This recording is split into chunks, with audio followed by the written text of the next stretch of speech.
युवराज सुयोधन, हमारी प्रसन्नता पर जो तुमने हमसे वरदान मांगा है वो हमें कुछ समझ में नहीं आया वत्स।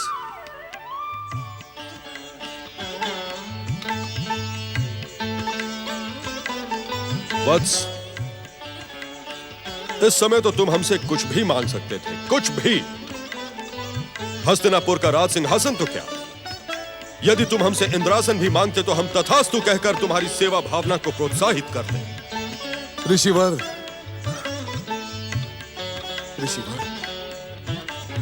मुझे ना तो हस्तिनापुर के सिंहासन का लोभ है और ना ही इंद्रासन का।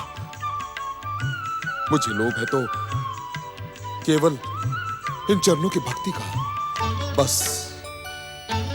मैं तो इतना चाहता हूं ऋषिवर कि इन चरणों के प्रति मेरी जो निष्ठा है वो जन्म जन्मांतर तक बनी रहे। जब भी मुझे मानव जन्म मिले, आपकी चरण सेवा का अवसर मुझे अवश्य मिले। हम तुम्हारी बातों से अति प्रसन्न हुए वत्स, परंतु हमारी समझ में यह नहीं आ रहा कि तुमने हमसे पांडवों का अतिथि बनने का निवेदन क्यों किया। जहां तक हमें ज्ञात है, पांडव तो शत्रु है तुम्हारे। ऋषिवर, मैं कुछ निवेदन करने की आज्ञा चाहता हूं। महर्षि, सुनी सुनाई बातों पर कैसे विश्वास किया जा सकता है? परंतु हम मंत्र दृष्टा ऋषियों से कोई भी असत्य बात कहने का साहस कौन कर सकता है गांधार नरेश? महर्षि, क्षमा करें, छोटा मुंह बड़ी बात ना हो जाए। पता नहीं कैसे कहूं, परंतु आप जैसे महान और ईश्वरीय स्वरूप ऋषि मुनि के बारे में भी बड़ी विचित्र बातें सुनने को मिलती हैं। आप जब हस्तिनापुर युवराज महल के अंदर आ रहे थे तो युवराज सुयोधन को कई लोगों ने रोका और कहा कि इन्होंने महर्षि सुवासा को नहीं बल्कि एक धधकती हुई ज्वाला को आमंत्रित किया है। हाँ। किसने हमें धधकती हुई ज्वाला की उपाधि है गांधार नरेश? किसने? और कौन होगा ऋषि देव? ये वही तो लोग हैं जिन्होंने आपसे ये कहने का दुस्साहस किया कि युवराज दुर्योधन पांडवों के शत्रु हैं। सत्य बात तो ये है ऋषिवर कि जिस प्रकार आप सच्ची भावना रखने वालों पर कृपा दृष्टि रखते हैं, ठीक इसी प्रकार युवराज सुयोधन पांडवों के साथ मित्रता और अच्छे संबंध रखना चाहते हैं। ये मेरे प्रश्न का उत्तर नहीं है गांधार नरेश शकुनी। तुम तो हमें केवल इतना बताओ कि हमें अग्नि की धधकती हुई ज्वाला कहने का दुस्साहस किसने किया? मैं अभी उसे शापित करके दंडित करूंगा। क्षमा, क्षमा ऋषिवर, क्षमा। अज्ञानी और मूर्ख आपके विराट स्वरूप को पहचान नहीं पाते, इसी कारण ऐसी भूल कर बैठते हैं। किंतु ऋषिवर, आप तो दया के सागर हैं, कृपा की मूर्ति हैं, क्षमा के अवतार हैं। युवराज सुयोधन, तुम्हारे पास हमें प्रसन्न करने के समस्त उपाय हैं, परंतु तुमने हमें अब तक ये नहीं बताया कि तुम हमें पांडवों के पास अतिथि बनाकर उसी समय क्यों भेजना चाहते हो जब पांडवों के साथ साथ द्रौपदी भी भोजन कर चुकी हो। यह तो हमारी ऋषि मर्यादा के अनुकूल नहीं है वत्स। और फिर हम कहीं अकेले तो जाते नहीं वत्स, हमारे साथ हमारी विशाल शिष्य मंडली भी जाती है। युधिष्ठिर को धर्म संकट में डालने के पीछे तुम्हारा उद्देश्य क्या है सुयोधन? ऋषिवर, मैं इस प्रार्थना का कारण तो आपको बताना नहीं चाहता था, परंतु आपका आदेश मैं कैसे टाल सकता हूं? नहीं टाल सकता। ऋषिवर, सत्य तो यह है कि मेरी इस याचना के पीछे जो मेरी भावना है वो मेरे परिवार के कल्याण से जुड़ी है। परिवार कल्याण? मैं कुछ समझा नहीं वत्स, अपनी बात को स्पष्ट कहो। ऋषिवर, जानकारी पाकर कोई भी आप जैसे महान ऋषि की सेवा कर सकता है, किंतु यदि अनजाने में मेरे चचेरे भाई आपको प्रसन्न करने में सफल रहे तो आपकी कृपा तो उन्हें अवश्य प्राप्त होगी। और आपकी कृपा से ऋषिवर, उनके भीतर सद्बुद्धि का विकास होगा और वे शत्रुता भूलकर हस्तिनापुर वापस लौट आएंगे।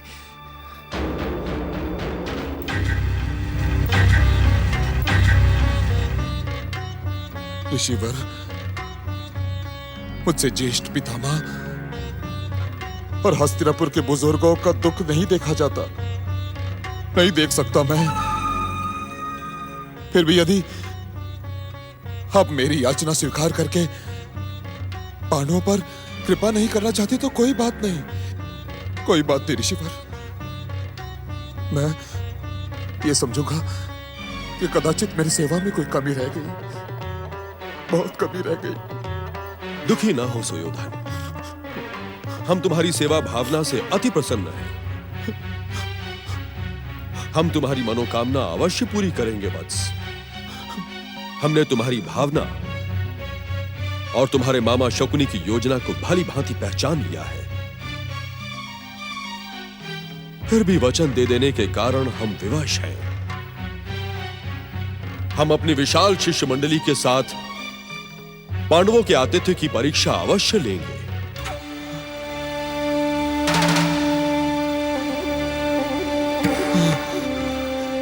वत्स कुमार गिरी, आज्ञा भगवान। हमारी शिष्य मंडली को संदेश दो कि वो शीघ्र अतिशीघ्र द्वैतवन पहुंचे। जो आज्ञा भगवान।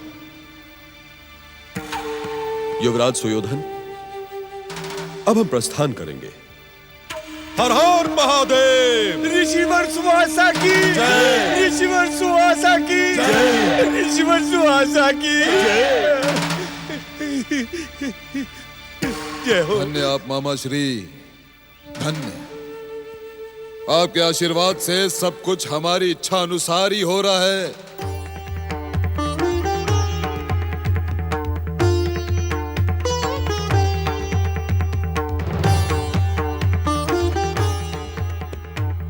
वत्स वेदज्ञ, हम द्वैतवन के निकट आ पहुंचे हैं।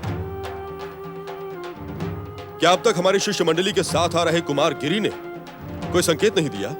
ऋषिवर, योग प्रमुख ऋषि कुमार गिरी आपकी विशाल शिष्य मंडली के साथ अत्यंत समीप आ पहुंचे हैं। मैं उनका संकेत लेकर आपके पास आया था, परंतु आपकी गति देखकर कुछ कहने का साहस नहीं कर पाया।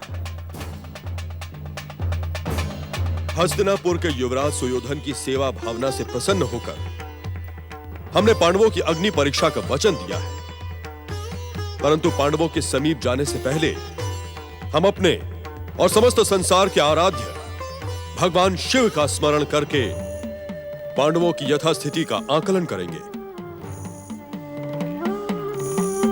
ओम नमः शिवाय।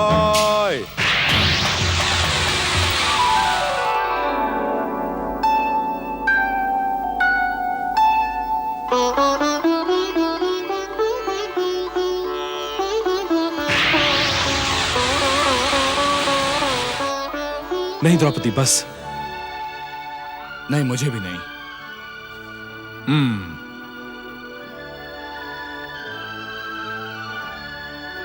द्रौपदी, अब तुम भी भोजन कर लो। जो आज्ञा आर्यपुत्र। हम द्वैतवन के निकट सर्वथा उचित समय पर पहुंचे हैं। महाराज युधिष्ठिर से आज्ञा लेकर देवी द्रौपदी ने अभी अभी भोजन समाप्त किया है। वत्स वेदज्ञ, आज्ञा भगवान। तुम यथाशीघ्र द्वैतवन के उत्तरी भाग में स्थित पांडवों की कुटिया में जाकर हमारे यहां पधारने का संदेश दो। जो आज्ञा भगवान। हमारा यह संदेश अवश्य ही पांडवों को धर्म संकट में डाल देगा, और यही धर्म संकट पांडवों के अतिथि सत्कार की अग्नि परीक्षा भी होगी। यदि वो सफल हुए तो मेरी कृपा अवश्य प्राप्त करेंगे, और यदि पांडव असफल हुए तो मेरे चरणों में आस्था रखने वाला युवराज सुयोधन अवश्य प्रसन्न होगा। और संभवतः युवराज सुयोधन और गांधार नरेश शकुनी यही चाहते हैं। मैं प्रसन्न नहीं मामा श्री, प्रसन्न नहीं। मैं तो अत्यंत प्रसन्न हूं। आपकी तीव्र बुद्धि और आपकी कूटनीति ने पांडवों के सर्वनाश की भूमिका रच दी है। अब तो पांडवों का सर्वनाश अग्नि की धधकती हुई ज्वाला महर्षि दुर्वासा के क्रोध से निश्चित है। मामा श्री, अब तो ऋषिवर द्वैत वन पहुंच चुके होंगे। पहुंचे नहीं भांजे, तो पहुंचने वाले होंगे। याद नहीं भांजे, उन्होंने राज्यसभा में ये घोषणा की थी कि वो यहां से सीधे द्वैतवन के लिए प्रस्थान करने वाले हैं। मामा श्री, आपको क्या लगता है कि पांडव ऋषिवर को प्रसन्न करने में सफल रहेंगे? मेरे बोले भांजे, अरे रुद्र अवतार महर्षि दुर्वासा सर्वशक्तिमान है। अरे उनकी इच्छाओं को संतुष्ट करना तो एक चक्रवर्ती सम्राट के लिए भी असंभव है। तो फिर ये अभावों में जीवन व्यतीत करते अभागे, हठ बुद्धि और बेचारे पराजित पांडव भला उन्हें कैसे संतुष्ट कर सकेंगे? और सोचो, जिनको स्वयं अपने अन्न के लिए दूसरों के ऊपर आश्रित रहना पड़ता है भांजे, वो भला महर्षि दुर्वासा को कैसे संतुष्ट कर पाएंगे? हैं? परंतु आपके आशीर्वाद से मैं उन्हें प्रसन्न करने में सफल रहा हूं मामा श्री। मेरे भांजे दुर्योधन, इसीलिए तो आर्यव्रत में तुम्हारा स्थान सबसे ऊंचा है। तुम्हारा स्थान चक्रवर्ती सम्राट से भी ऊंचा और श्रेष्ठ है। और इस स्थान के साथ साथ मुझे आपका आशीर्वाद भी प्राप्त है मामा श्री। परंतु मामा श्री, मैं अपने घोर शत्रु पांडवों का घोर सर्वनाश देखकर प्रसन्न होना चाहता हूं। और यह दृश्य मैं स्वयं अपनी आंखों से देखना चाहता हूं, अपनी इन आंखों से मामा श्री। नहीं भांजे नहीं, इस समय तुम द्वैतवन जाने की भूल कदापि ना करना। तुम्हें वहां देखकर हो सकता है कि वो प्रसन्न होने के स्थान पर क्रोधित हो जाएं। परंतु ऋषिवर के क्रोधित होने का कोई कारण तो नहीं दिखाई देता मामा श्री। वे हम पर क्यों क्रोधित होंगे? भांजे, बात बात पर क्रोधित हो जाना ऋषिवर का स्वभाव है। और एक बात वो ये भी सोच सकते हैं कि हो सकता है कि तुम्हें उनकी शक्ति पर विश्वास नहीं, इसलिए वन में उनके पीछे पीछे चले गए। इस समय तुम्हारे जाने से सारा बना बनाया खेल बिगड़ सकता है भांजे, बिगड़ सकता है। नहीं मामा श्री, नहीं। बिना जाए मुझे चैन नहीं आएगा, माने नहीं आएगा। मैं पांडवों के सर्वनाश के इस दृश्य को अपनी आंखों से देखना चाहता हूँ। तो फिर भांजे, अपने गुप्तचरों की आंखों से देख लो, क्योंकि वो तुम्हें घटना को भी नमक मिर्च लगाकर दुर्घटना बनाते हुए सुना देंगे। किंतु इस समय मैं तुम्हें द्वैतवन जाने की अनुमति नहीं दे सकता। आपका कथन सत्य है मामा श्री। अनुज दुशासन शीघ्रातिशीघ्र हस्तिनापुर के सबसे चतुर और योग्य गुप्तचर प्रमुख श्रीधर को उपस्थित किया जाए। जो आज्ञा भ्राता श्री।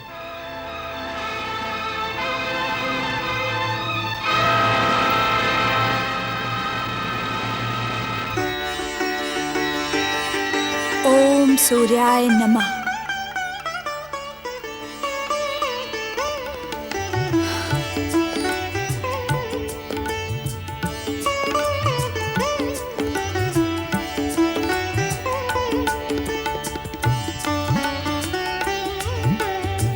एक स्त्री को सबसे अधिक चिंता उसकी रसोई की होती है, किंतु हे सूर्य भगवान, इस अक्षय पात्र का दान देकर आपने मेरी हर चिंता का अंत कर दिया है। मैं आपको शत शत प्रणाम करती हूँ। महाराज युधिष्ठिर, पांडुपुत्रों, यथाशीघ्र बाहर आएं। मैं महर्षि दुर्वासा का आवश्यक संदेश लेकर आया हूँ। ऋषि दुर्वासा, हाँ।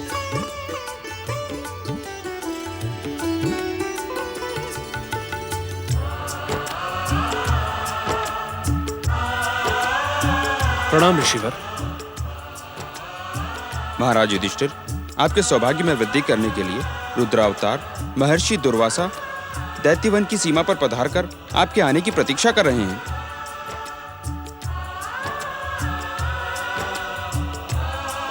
अहो भाग्य, अहो भाग्य। अनुज, मध्यम, सुना तुमने? स्वयं रुद्रावतार महर्षि दुर्वासा हमें दर्शन देने पधारे हैं। शीघ्र चलो, हमें उनके श्री चरणों से आशीर्वाद प्राप्त करना है। क्षमा करें ऋषिवर, आपने हमें प्रसन्न करने वाला इतना अद्भुत समाचार सुनाया कि हम अपना अतिथि धर्म भूल गए। पहले हमें आपसे जलपान। मुझे किसी वस्तु की आवश्यकता नहीं है। पहले आप महर्षि की सेवा में चलें। आओ भ्राताओं।